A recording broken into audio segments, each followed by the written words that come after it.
Hello everyone, welcome to my YouTube channel. तो आज के इस वीडियो में बात करेंगे तो यूपीसी बीएससी नर्सिंग में इंग्लिश का सिलेबस क्या रहेगा।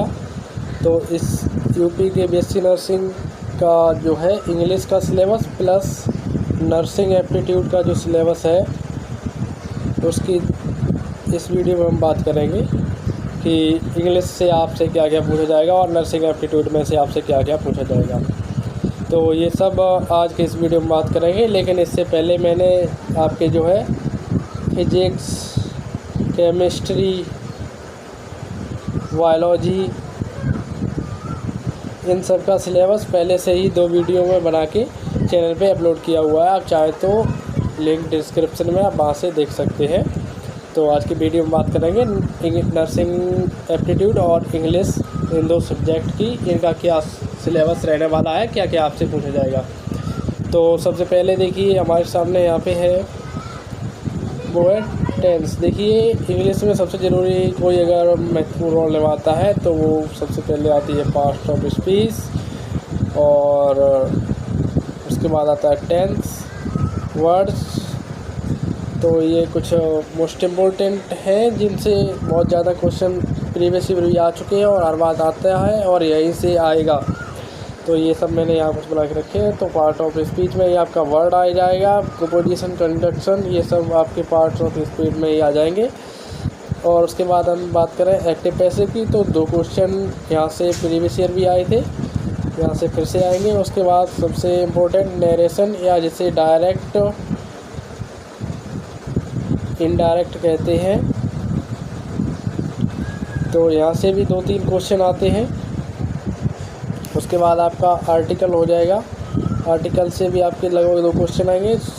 सब्जेक्ट, वर्ब एंड एग्रीमेंट, यहाँ से भी आपके क्वेश्चन आते हैं। फार्मिंग क्वेश्चन, डिग्रीज, यहाँ से आपके लगभग 3 क्वेश्चन मिनिमम आएंगे यहाँ से डिग्रीज से। ये डिग्री के क्वेश्चन हमारे पूछे जाते हैं। वोकैबुलरी में आपको देखिए इम्पोर्टेंट तैयार कर लेने, यहाँ से आपके 5 से 7 क्वेश्चन यहाँ से आएंगे, ज़्यादा भी आ सकते हैं। यहाँ से देखिए सिनोनिम्स और antonyms, idioms and phrase and homophones.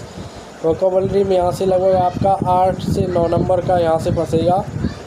Synonyms आपको पढ़ लेने हैं, homophones, antonyms, idioms and phrase, ये यहाँ से आपके क्वेश्चन आएंगे। यूज ऑफ वर्ब, यहाँ से भी आपके क्वेश्चन आएंगे।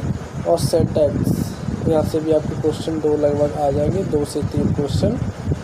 तो ये सिलेबस आप देख सकते हैं पूरा, यहाँ पे आप चाहे तो स्क्रीनशॉट भी ले सकते हैं। तो ये इंग्लिश का फुल सिलेबस है, यहीं से आपका यूपी बीएससी नर्सिंग में 2024 में पूछा जाएगा। ये फुल सिलेबस है। आइए इसके बाद हम बात कर लेते हैं नर्सिंग एप्टीट्यूड में आपसे क्या क्या पूछा जाएगा। आइए अब हम नर्सिंग एप्टीट्यूड की बात कर लेते हैं। देखिए nursing aptitude UP BSc nursing में आपसे जो है 40 क्वेश्चन पूछे जाएंगे, जो कि 40 नंबर के आपके क्वेश्चन होंगे। तो ये अपने आप में एक बहुत बड़ा सब्जेक्ट है। अगर आप नर्सिंग एप्टीट्यूड और इंग्लिश दोनों मिलाते हैं तो 40 क्वेश्चन नर्सिंग एप्टीट्यूड के और 40 इंग्लिश के आपके, तो टोटल 80 क्वेश्चन आपके हो जाते हैं। तो यानी कि 80 नंबर आपके नर्सिंग एप्टीट्यूड और इंग्लिश से हो जाएंगे, यानी कि 80 नंबर यहाँ से आपके आएंगे। तो ये बहुत बड़ा रोल निभाते हैं आपके सिलेक्शन में। तो देखिए सबसे पहले नर्सिंग एप्टीट्यूड में आपसे क्या पूछा जाएगा वो देख लीजिए यहाँ पे। तो नर्सिंग एप्टीट्यूड में सबसे पहले आपको जो है फ्लोरेंस नाइटिंगेल के यहाँ पे लगभग आप फ्लोरेंस नाइटिंगेल से रिलेटेड आपसे लगभग 4 क्वेश्चन आपसे बन जाएंगे। उनका वर्क कहाँ हुआ था, उन्होंने क्या वर्क किया, उनको और किस और नाम से जानते, जैसे फ्लोरेंस नाइटिंगेल को जो है लेडी विद द लैम्प के नाम से भी जानते हैं, लेडी विद द लैम्प, ये हो गया। और उन्होंने क्या क्या वर्क किए और उनका जन्म किया कब हुआ, मृत्यु कब हुई और इन्होंने क्या क्या किया, तो ये सब। उसके बाद देखिए यहाँ विटामिन केमिकल्स नेम, विटामिन के आपसे केमिकल नेम पूछे जाएंगे। विटामिन डिफिशियंसी आपसे जो है पूछी जाएगी, डिजीज, विटामिन डिफिशियंसी कौन सी डिजीज होती है। और विटामिन सॉल्यूबल, वाटर सॉल्यूबल या फैट सॉल्यूबल विटामिन के बारे में आपसे पूछा जाएगा कौन कौन सी है। तो विटामिन से भी आपके लगभग 4 क्वेश्चन बन जाएंगे। तो और उसके बाद देखिए viral, bacterial and protozoan and fungal disease. यहाँ फंगल नहीं लिखा हुआ है, लेकिन यहाँ देखिए डिजीज़ के बारे में पूछा जाएगा कि वायरल डिजीज़ कौन सी है और बैक्टीरियल डिजीज़ कौन सी है, प्रोटोजोन डिजीज़ कौन सी है और फंगल डिजीज़ कौन सी है। और department of names of hospital, department names of hospital. देखिए डिपार्टमेंट के आपसे नाम पूछे जाएंगे, जैसे कार्डियोलॉजी हो गया अपना, ये कार्डियोलॉजी जो है यहाँ पे हार्ट का डॉक्टर आपको मिलेगा। इसके स्पेशलिस्ट कार्डियोलॉजिस्ट होते हैं जो हार्ट के डॉक्टर होते हैं। तो इसी प्रकार न्यूरोलॉजी हो गया, नेफ्रोलॉजी हो गया, यूरोलॉजी हो गया, और इसी प्रकार और सी हो गए अपने गैस्ट्रोएंटरोलॉजी हो गया,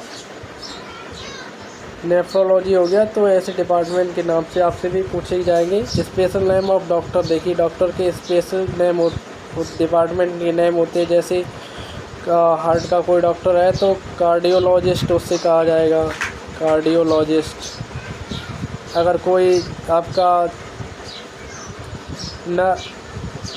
नर्व्स का कोई स्पेशल डॉक्टर है तो उससे आप न्यूरोलॉजिस्ट कहेंगे, न्यूरोलॉजिस्ट। तो ये आपसे नाम पूछे जाएंगे डिपार्टमेंट के। और उसके बाद आपसे देखिए कुछ सिंबल पूछे जा सकते हैं, जैसे इस प्रकार का आपका कोई सिंबल बना रहेगा और पास से ऐसे होगा। और यहाँ पे मैंने कुछ नर्सिंग एप्टीट्यूड क्वेश्चन कराएंगे तो आपको देखिए हम बता देंगे किस प्रकार से सिंबल रिलेटेड, या सिंबल आप समझ सकते हैं किसी निशान लगे होते हैं हॉस्पिटल में, आपने देखा होगा कि यहाँ रेडियोलॉजिस्ट का यहाँ हो गया, या फिर देखिए डॉक्टर का सिंबल का क्या मतलब होता है वो हो गया। और बहुत सारे हॉस्पिटल्स में जो है तो सिग्मा साइन बने रहते हैं, उनका क्या मतलब होता है, उससे रिलेटेड आपसे क्वेश्चन पूछे जा सकते हैं। मेडिकल यूज डस्टबिन्स, देखिए मेडिकल में हर एक प्रकार का, देखिए रेड का अलग यूज़ है, ब्लैक का अलग यूज़ है, ग्रीन का अलग यूज़ है। तो हर एक प्रकार के आपने देखिए डस्टबिन देखे होंगे, तो उनमें सब में अलग अलग प्रकार के इंस्ट्रूमेंट डाले जाते हैं, अलग प्रकार के बायोमेडिकल वेस्ट डाले जाते हैं। तो आपसे वहाँ से क्वेश्चन आपका पूछा जाएगा, मेडिकल यूज वेस्ट है, यहाँ से भी आपके क्वेश्चन बन जाएंगे। सब मेडिकल रिलेटेड फुल फॉर्म से आपसे कुछ पूछे जाएंगे, जैसे ओपीडी का हो गया, हार्ट पेशेंट डिपार्टमेंट, आईसीयू हो गया, ईसीजी वगैरह के, या बहुत से हो गए, या बीपी का हो गया। ऐसे सिंपल ही आपका देखिए क्वेश्चन बहुत सिंपल आपसे पूछे जाएंगे। आपको बेसिक देखिए फिजिक्स, केमिस्ट्री, बायोलॉजी, इनके बेसिक तैयार कर लेने। आपको क्वेश्चन ज़्यादा जो है हार्ड नहीं पूछे जाएंगे, मीडियम लेवल का ही पेपर होता है। आपको डरने की बिल्कुल भी ज़रूरत नहीं है कि अभी तक मैंने आप बिल्कुल तैयारी नहीं की है। अभी आपके पास 1 महीना है, जिन्होंने बिल्कुल भी तैयारी नहीं की है वो अभी भी तैयारी कर सकते हैं, या जो तैयारी कर रहे हैं वो आराम से तैयारी करते रहें, क्वेश्चन प्रैक्टिस करते रहें। और उसके बाद देखिए हम बात करें फुल फॉर्म के बाद, देखिए एसेंशियल मिनरल अवर बॉडी के लिए और न्यूट्रिशन क्या क्या रहेंगे, जैसे ज़रूरी न्यूट्रिशन हो गए। ड्यूटीज ऑफ नर्स की क्या ड्यूटीज, मतलब मौलिक कर्तव्य क्या होते हैं, एक नर्स को क्या करना चाहिए, किस प्रकार से मरीज़ को हैंडल करना चाहिए, ये सब मेडिकल टेस्ट के नाम आपसे पूछे जा सकते हैं। जैसे विडाल टेस्ट टाइफाइड के लिए हो गया, ईसीजी करवाते हैं हार्ट के लिए, और ब्लड टेस्ट कराते हैं प्लेटलेट काउंट, या फिर एनीमिया वगैरह, हेपेटाइटिस के लिए टेस्ट होते हैं अपने, और HIV के लिए एलिजा वगैरह हो गया। तो यहाँ मेडिकल टेस्ट की बात हो गई। General question human body related आपसे पूछे जाएंगे, जैसे आपकी total number of bone our body, तो 206 बोन्स होती हैं। तो ऐसे सिंपल क्वेश्चन आपसे पूछ लिए जाएंगे। Body temperature and heart related आपसे क्वेश्चन पूछे जाए, बॉडी का टेम्परेचर कितना होना चाहिए, बॉडी के टेम्परेचर को कैसे मेजर करते हैं, किससे मेजर करते हैं। हार्ट कार्डियो के रिलेटेड क्वेश्चन आपसे पूछे जाएंगे, सिस्टोलिक डायसिस्टोलिक ब्लड के बारे में। और देखिए उसके बाद अपना और आते हैं, उसके बाद है अपना उसके बाद देखिए यहाँ लास्ट है अपना ब्लड, टोटल ब्लड से रिलेटेड आपसे क्वेश्चन पूछे जाएंगे। तो टोटल ब्लड की क्वांटिटी आप अपने बॉडी में कितनी होती है, 5.5 लीटर होती है एक हेल्दी पर्सन में। तो ये सब हो जाएंगे। तो ये था नर्सिंग एप्टीट्यूड का पूरा सिलेबस। आप यहाँ से इसको लिख सकते हैं या फिर स्क्रीनशॉट लेकर भी रख सकते हैं।